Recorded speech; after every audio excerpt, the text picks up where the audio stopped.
All right, guys, welcome back. This is part 3 of my testimony. I am at the part where my last video, I was speaking to you guys about me being in the hospital. I was really, really sick. The enemy attacked my body approximately a day and a half after I was baptized under the Spirit of God. In the name of Jesus, or whatever. That was when my body got immediately attacked. Like I said in the other video, I told my dad. I wasn't even aware. It was like just God, I guess, warning him. But I was just speaking it like I feel sick. And my dad was just like, what? So I explained that in that video. So where I left off at is the lady did check on my vitals. I had a fever of 102 or 103. So as you know, I was extremely sick at that time. So she gives me some medicine. She said this will help her for just a couple of hours. I'm going to put a rush on it. We do not want her to wait because at this point, we need to know what's going on inside of her body. So within about 10 or 15, me and my mom go and we sit and I'm laying on my mom's lap and I'm just really, really sick. And my mom is worried. My mom actually has to work this day that I am there. She has to work actually that night. And my mom didn't care. My mom, she sacrifices for her children, for her family in general. That's just how my mom is. That's why I love my mom and dad so much, because they're both pretty much the exact same in that area. So my mom and I was laying on my mom, and my mom was like rubbing my head, and I was like, Mom, I'm just sick. And she's like, I know, Toya, hold on. And the next thing I know, in about 15 to 20 minutes, they call my name. My mom said, come on, we got to go. I mind you, it was hard getting up because I was in a lot of pain and I was really, really sick. So I got up as fast as I could and I walked. She said, Toya, come on, we got to get there. And the nurse is like, hey, Shar, whatever. Or, she asked my mom, what's going on with Jatoya? And my mom persists to tell her the same thing. She has flu-like symptoms, but they are not leaving. She is vomiting everything. She can't hold water down. She can't hold nothing down. Her fever keeps coming back. She is in excruciating pain. As you can look at her skin and tell, look at her. She does not look good, but we don't know what's wrong. We treated this as a cold, but it's persisting to get worse. And my daughter was telling me she feels like she's gonna die. So the nurse, of course, got concerned and she was like, okay, the doctor will be in here very shortly. Within about, I'm gonna say 30 minutes, the doctor knocks on the door. He comes in. By the way, my doctor's name was Dr. John, which was really funny because we all know John is in the Bible. So he walks in. My mom's sitting on the chair. He persists to ask what seems to be going on. My mom explains to him, and then he asks me some questions. And he, after my mom says she's having flu-like symptoms, but they're getting worse. She's not holding things down. Yada, yada, yada. So then he comes up to me and he goes, can you sit up for me? And at that time, I said, yeah, but I'm in a lot of pain and I feel really sick. He said, it's okay. Take your time. I'm going to help you a little bit. So he has me sit up straight up just like I am right now. He persists on tapping. Like, he starts checking stuff. Like, he, checks my chest. He starts breathe in for me, breathe out, checks my ears, checks my nose, checks my throat. He's like, something ain't right. And I could tell he's like, okay. He's like, lay back down for me. I lay down. He persists. He checks my stomach. He says her stomach sounds a little bit sick. He says, can you sit up again? Then he starts to check my knees.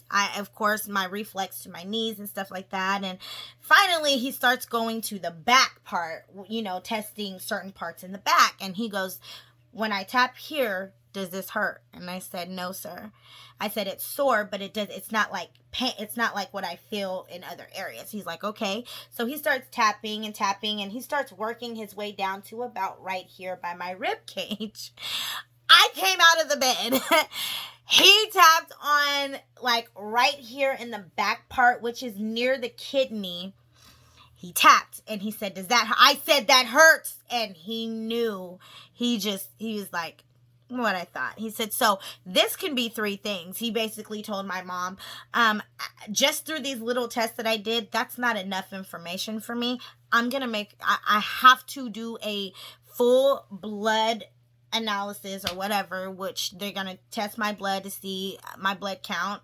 We're also going to make her drink dye because she's going to have to go through a full body CAT scan because I can't figure out if it is her kidney, if it is her appendix, or if it is an ulcer. So I need to know what part of the body is infected because it's evident that she's in a lot of pain right in this area. So and by the way, like I said, I could not hold even water down. So my mom and I were praying Lord, let me just hold down just enough because this needs to be found in my body. So anyways, as this persists ongoing, my nurse or one of the lab people walk in. I hate needles, you guys.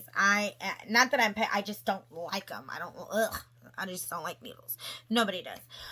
But she persists on telling me. She said, hi, I'm from the lab.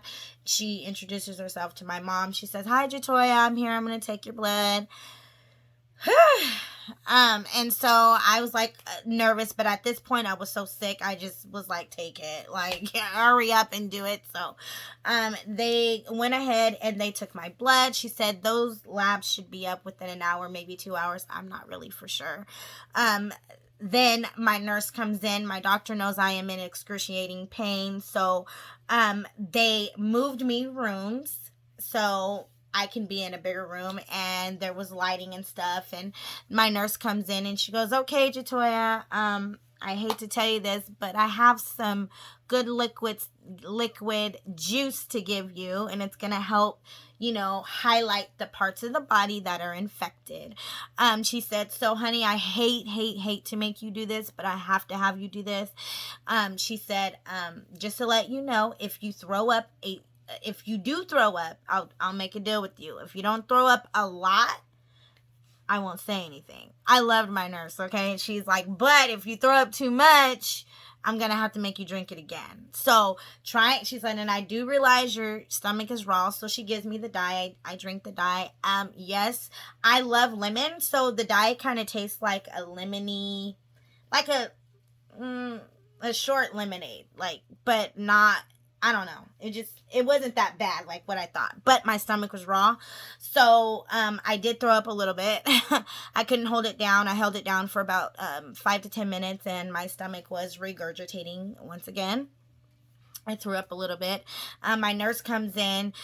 She does my IV. And then I then tell her, I'm so sorry I threw up. She said, how much did you throw up? And I showed her, I just threw up this. She was like, shh, it's okay. It'll work. It'll still work. There's enough in your body. So thank God I didn't have to drink the dye again, thanks to her. So after that happened, she does my IV. She says, I have some fluids I'm going to give you, and now I'm going to give you a pain medication. You gonna give me a what? And I'm 17, y'all. I'm not, I haven't really took hardcore medication like that. I did when I was younger, when I had to get a root canal, and they gave me Tylenol 3s, but I was young and my mom managed that. But I was 17, so she was like, I got something for pain for you. And it was morphine. But I was in so much pain. I was excited to get out of pain. She's like, and I have something for nausea. So she gave me the nausea first. I hated it. I hated the feeling of it. But, I was like, okay. And then she gave me the medicine that made me really sleepy, that took away my pain, which was the morphine. And I felt good. I was paralyzed. I couldn't move. I was crying because I was out of pain. I was crying. I was just emotional. At that time, my dad had came because my mom had to go to work. So as I'm sitting there on the bed, my dad's crying. He's not crying, but he's praying on the low over me. And I'm nervous. I'm afraid. I'm like, God, if I die, I'm going to go to hell because I'm still not right. This is what I'm thinking. Please don't take my life. Just give me another chance. And so after I get my pain medication, my nurse comes in. She checks on me. She says, how are you feeling? I said, oh, I feel fine. Thank you for asking me. I feel, a lot better. At that point, I couldn't really talk loud because I was so drugged up. She said, okay, so now we're going to take you to get your CAT scan. Before that happened, I told my dad, call my grandma Olive, which is who I take care of now, and my grandfather.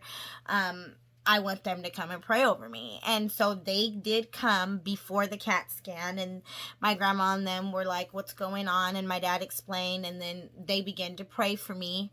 And that was when my nurse came in. I was completely petrified because I know in a CAT scan, you're going under this tube, and I just, get nervous. But that's what happened. So my nurse said, okay, it's time to go for that. And I was like, can my grandma go with me? She said, I'll tell you what I'll do for you. Your grandma can go, but she cannot go inside the room with you. She can sit and she can watch you from right there. It was like a big old thing right there, glass, where she can see me. And I said, okay. So I go and I get on the table and I'm nervous, and my nurse looks at me and she said, don't be nervous. This is going to stay open at the end. You're not going to be locked in. So that helped me out. She was like, here's some blankets to get you warm. They did the CAT scan. Within a couple of hours, Dr. John walks in. He says, Jatoya has 27,000 white blood cells. He said her blood work came back. I am waiting on her CAT scan. He said for her to have that many white blood cells, that means that there's something in her body that is highly infected. And she has so many white blood cells because it's trying to kill it, that at this point, we got to see exactly what it is. So within about 2 or 3 hours later, 3 or 4 hours later, I'm not really for sure, Dr. John comes back in and he said, we found what Jatoya's problem is. Jatoya has a severe kidney infection.